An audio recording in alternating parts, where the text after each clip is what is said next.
Thank you جی very briefly میں یہ کہنا چاہتا ہوں کہ یہ جو گنجائش پیدا ہوئی ہے اور یہ جو ریلیف اورینٹڈ بجٹ دیا گیا ہے اس میں پچھلے 2 سال میں بڑی ارکریزی ہوئی ہے. یہ اوور نائٹ گنجائش نہیں پیدا ہوئی. اینڈ وزیر اعظم صاحب کا بارہا یہ وعدہ تھا کہ جیسے ہی گنجائش پیدا ہوگی میں ریلیف دوں گا. دیکھیے اس میں سر فہرست جو ایف بی آر کے ریفارمز ہیں وہ میں سمجھتا ہوں کہ انپریسیڈنٹڈ ہیں, ہسٹورک ہیں. ملک کی تاریخ میں اتنے بڑے ریفارمز کبھی نہیں ہوئے. اینڈ آج اگر میں یہ کہوں کہ ایف بی آر کی پورا سٹرکچر سفارش سے پاک ہے, پولیٹیکل انفلوئنس سے پاک ہے, تو یہ غلط نہیں ہوگا. اگر آج میں یہ میرے ساتھ بیٹھے ہیں, آج میں ان کو کسی افسر کی سفارش کروں کہ کسٹمز کے فلاں پورٹ پہ لگا دیں یا فلاں ڈسٹرکٹ میں آئی آر ایس کا آفیسر لگا دیں, شام تک اس افسر کا سسپینشن آرڈر میرے ٹیبل پہ ہوگا. پولیٹیکل کلچر چینج ہوا. ہمارے پاس جو ہماری کانسٹیٹوئنسی سے لوگ آتے تھے سفارشیں لے کے کہ جی میرا کزن ہے, میرا جاننے والا ہے, یہ کسٹمز کا افسر ہے, اس کی پوسٹنگ ٹرانسفر کے لیے میں ریکویسٹ کرنے آیا ہوں. تو وہ کلچر چینج ہو گیا. اب لوگ اپروچ ہی نہیں کرتے. اور یہ کلچرل چینج تب آیا جب یہ ٹاپ سے شروع ہوا اور پرائم منسٹر صاحب نے اس کو لیڈ کیا. لیکیج تھا, بلینز آف روپیز کا لیکیج تھا اور کلوژن تھی, کرپشن تھی. اس کے بعد اگر آپ ٹرانسپیرنسی کی بات کریں تو ٹرانسپیرنسی کو انشور کیا گیا فیس لیس سسٹمز کے تھرو. اپریزمنٹ جو فورس بھی شروع ہوئی اور اب وہ ہر ڈسٹرکٹ تحصیل لیول پہ جائے گی. اس کے ساتھ ساتھ بہت امپورٹنٹ یہ ہے کہ انفورسمنٹ انڈسٹری کے لیول پہ کہ جہاں پہ لیکیج بہت زیادہ تھی, شوگر انڈسٹری سے آغاز کیا گیا. 60 بلین کی ایڈیشنلٹی ہے. ایک تنخواہ دار طبقے والا آدمی شوگر انڈسٹری کا بوجھ کیوں اٹھائے کہ جن کے پروفٹس میسو ہیں مگر ٹیکس کلیکشن میں ان کا کنٹریبیوشن کم ہے. تو یہ جو اوور آل ریلیف کا ایک نیریٹو ہے اس کے پیچھے محنت بہت ساری ہوئی. اس کے علاوہ میں لٹیگیشن کی بھی بات کرنا چاہتا ہوں. لٹیگیشن کے اندر ہوتا کیا تھا, سفارش میں وکیل بھرتی ہوئے, انہوں نے کلوژن کی, انہوں نے دوسری پارٹی کے وکیل کے ساتھ مل کے طے کر دیا کہ یار یہ 6-7 سال اس کیس کو چلاتے ہیں اور اس کے اندر جو tax payable F B R کو وہ پڑا رہے, وہ فروزن پڑا رہے, یا وہ جس نے ٹیکس ادا کرنا ہے اس کے پاس پڑا رہے, کوئی بات نہیں. تو دیکھیے یہ تنکا کر کے one step at a time یہ گنجائش پیدا کی گئی ہے through efficient systems, through I T based systems and through absolute transparency. یہ گنجائش پیدا ہوئی ہے امانگسٹ ادر میجرز. اور بہت سارے میجرز ہیں جن کا میں ذکر کر سکتا ہوں, مگر یہ مچ نیڈڈ ریلیف جس کا وعدہ وزیر اعظم نے کیا, آج ہمیں خوشی ہے ان کی پوری معاشی ٹیم کو ہمیں کہ آج وہ وعدہ وفا ہوا جو مختلف طبقات سے کیا گیا تھا. Salaried class being at the top, اور اس کے ساتھ ساتھ ایکسپورٹرز کے لیے اتنی بڑی گنجائش پیدا کی گئی ہے کہ وہ اب کمپیٹیٹو ہوں گے. ہماری جتنی ایکسپورٹ باہر جاتی ہیں ہمیں خوشی ہوتی ہے جب میڈ ان پاکستان کا ٹیگ آپ کسی بھی باہر کے ملک میں دیکھتے ہیں. ہماری پروڈکٹس وہ ریجن کے اندر مزید کمپیٹیٹو ہوں گی اور اس سے زر مبادلہ آئے گا, اس سے فارن اسٹیٹ ریزروز آپ کے بڑھیں گے, ایکسپورٹ لیڈ گروتھ کی طرف آپ جائیں گے. تو ایکسپورٹرز کے ساتھ ساتھ میں سمجھتا ہوں کہ مڈل کلاس کے لیے اسپیشلی جو بہت بڑی گنجائش لوور مڈل کلاس کے لیے پیدا کی گئی ہے تھرو اپنا گھر پروگرام. جو ڈیولپمنٹ اور ہاؤسنگ سیکٹر ہے یہ صرف ڈیولپمنٹ اور ہاؤسنگ سیکٹر نہیں ہے, اس کے پیچھے پوری انڈسٹریز ہیں. اس میں سیمنٹ لگتا ہے, اس میں سریا لگتا ہے, اس میں فٹنگ لگتی ہیں.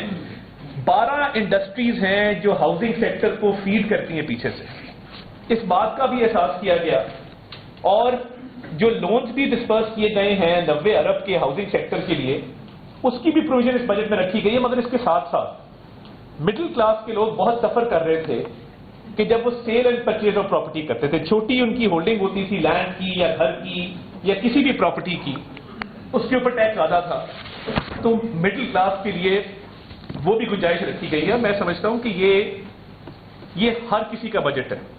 یہ جس طرح ایگریکلچر کی فائنانس منسٹر نے بات کی, یہ مزدور کا بجٹ ہے, یہ کسان کا بجٹ ہے, یہ تنخواہ دار کا بجٹ ہے, یہ انڈسٹریز کا بجٹ ہے. اور خواتین کے حوالے سے دیکھیے جو پنک ٹیکس ابالش کیا گیا ہے جو سینیٹری اور ہائیجین پروڈکٹس پہ تھا, بہت بڑا سٹیپ ہے. وہ 18% سے 0% کے اوپر آ گیا. سو آئی بلیو ہر سوسائٹی کے طبقے کو اس کے اندر کیٹر فار کیا گیا ہے, میکسیمم ریلیف پرووائڈ کیا گیا ہے. اور میں ماضی کا ذکر ضرور کروں گا, I am a politician, and میں آپ کی ضرور توجہ دلواؤں گا کہ شرطیں لگ گئی تھی ڈیفالٹ کے اوپر. آپ سب گواہیں, آپ سارے بیٹھے ہیں, کوئی اس میں ڈاؤٹ نہیں ہے. لوگوں نے شرطیں لگا لی تھی کہ یہ آج ڈیفالٹ ہوا، کل ڈیفالٹ ہوا اور ہم دہانے کے اوپر ہیں. دیکھیے فرام دیٹ پوائنٹ آنورڈ یہ جرنی کوئی آسان جرنی نہیں تھی. ہم نے قوم کا بھی شکریہ، وزیر اعظم نے بھی کل اپنے بیان میں کہا کہ جنہوں نے صبر تحمل کا مظاہرہ کیا. آپ کو تو ہمارے صبر کی بھی داد دینی تھی، ہم نے آپ کی بھی تنقید 2 سال بڑے فراخ دلی کے ساتھ برداشت کی. بٹ آج میں چاہوں گا کہ جس طریقے سے آپ ہماری اصلاح کرتے رہے اور تنقید برائے اصلاح کرتے رہے، میں چاہوں گا کہ آپ دل کھول کے داد بھی دیں کہ جس طریقے سے اس بجٹ کے اندر the entire economic team led by the prime minister has made the impossible possible. تو میں یہ سمجھتا ہوں کہ یہ آل انکلوسیو بجٹ ہے، ریلیف اورینٹڈ بجٹ ہے، اور انشاءاللہ تعالی یہ آج بنیاد رکھ دی گئی ہے کہ دیکھیے پہلا اکنامک آبجیکٹو تھا to achieve stability. Macro economic stability achieve ہوئی، دنیا نے اس کو تسلیم کیا. میں آپ کو ڈیوس کی ایگزامپل دوں. ڈیوس کے اندر M D I M F نے پوری دنیا کے سامنے کھڑے کو کہا کہ پاکستان نے جو اسٹرکچرل ریفارمز کیے ہیں، جو میکرو اکنامک اسٹیبلٹی کی ہے اور جو ان کا ہوم گرون ایجنڈا ہے وہ قابل ستائش ہے. ہمارے success model F B R کا ماڈل ورلڈ بینک کے سامنے پیش کیا گیا، اور یہ صرف ورلڈ بینک نے اس کو اپریشیٹ نہیں کیا بٹ دنیا کے ممالک میں بہت زیادہ اس کی ستائش کی گئی. اس کے ساتھ ساتھ دیکھیے کیش لیس اکانومی کے اوپر جو انیشیٹو بلال کیری صاحب اس کو دیکھتے ہیں، اس کے ذریعے ایک بہت بڑا ان ڈاکیومنٹڈ سیگمنٹ تھا اکانومی کا، اس کو ڈاکیومنٹیشن کے اندر لایا گیا. ٹیکس کی لیکیج وہاں سے بھی ہو رہی تھی نا بیکاز کیش لیس تھا.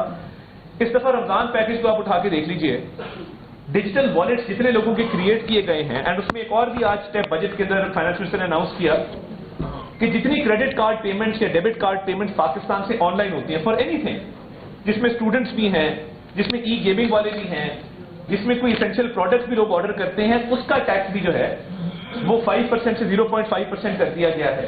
وہ بھی مڈل کلاس کے لوگ ہوتے ہیں میجورٹی. تو یہ بجٹ میں سمجھتا ہوں کہ it's complete document which provides relief and a way forward and a path towards growth جس کا پرائم منسٹر نے آپ سے وعدہ کیا تھا. Thank you very much. بہت شکریہ جی.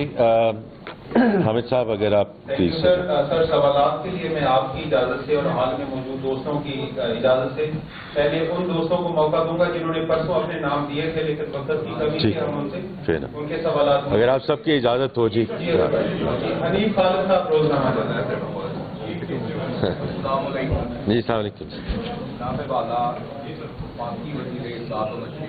سر یہ قریب کر لیجئے. اور کل انہوں نے اخبارات میں فرنٹ پیج پہ جہاد صاحب کے اقتصادی انڈیکیٹر جو دیے ہیں وہ میرے جیسے کم علم والے آدمی کے لیے بھی ہوئے. وہیں سے میں نے یہ سوال بنا لیا ہے. 2023 میں جب مسلم لیگ نون کے پرائم منسٹر شہباز شریف صاحب نے اور آپ لوگوں نے اقتدار سنبھالا، اس وقت ہماری اکانومی 337 ارب کی ڈالر کی تھی اور آج اس اشتہار کے مطابق ہماری اکانومی 452 ارب ڈالر کی ہو گئی ہے. سب سے بڑی اچیومنٹ یہ ہے. اور وزیر خزانہ صاحب کل آپ نے جو کارنامہ سر انجام دیا ہے، باضابطہ بہت بڑے اعلان شدہ احتجاج کے باوجود آپ نے ہیڈ فون نہ لگائے اور ان کا سارا احتجاج زیرو کر دیا. میرا سوال صرف اپنے ذات کے متعلق ہے. تو میری ذات جو ہے وہ دکھی انسانیت ہے. سر 16 اپریل 2026 کو میرا مجھے نہیں پتہ انگلش میں کیا کہتے ہیں مودیا کا آپریشن الشباب ٹرسٹ ہسپتال میں ہوا. اس وقت سرجن صاحب نے برگیڈیئر صاحب کے سبھی الدین صاحب کے انہوں نے مجھے ٹوکرا ٹیکس میرے ڈرافٹ لکھے جو F A R T I O S company کے تھے. میں نے 700